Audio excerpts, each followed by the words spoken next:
Today, we're diving into one of the most famous and challenging teachings from Jesus in the Sermon on the Mount, an eye for an eye. In Matthew 5:38-42, Jesus takes an ancient law of justice and redefines it with a radical message of mercy and forgiveness.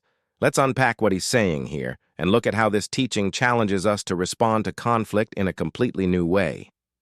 In this passage, Jesus is moving us away from retaliation and toward a life of grace.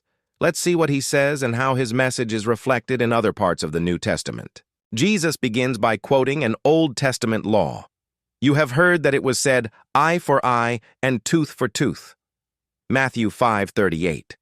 This law, known as lex talionis, or the law of retaliation, was actually intended to limit vengeance. It ensured that the punishment matched the offense, so it was about justice, not revenge. But Jesus is about to take this law and show us a better way. Then Jesus says something radical. "But I tell you, do not resist an evil person. If anyone slaps you on the right cheek, turn to them the other cheek also." Matthew 5:39. Wow. Jesus is calling us to respond to insults or harm with patience and grace. Turning the other cheek doesn't mean being passive or weak.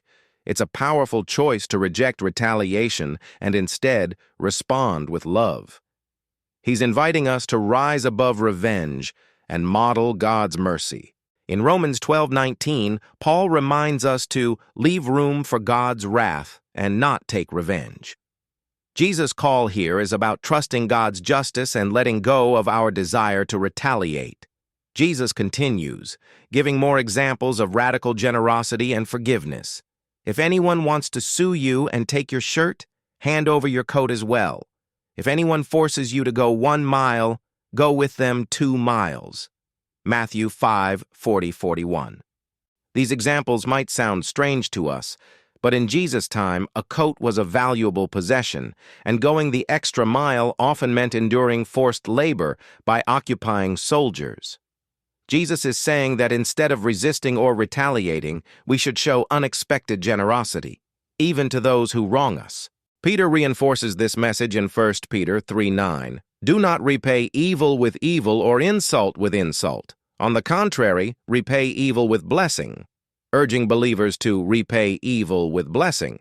Jesus is challenging us to respond to unfair treatment by doing good, showing God's love even in difficult situations.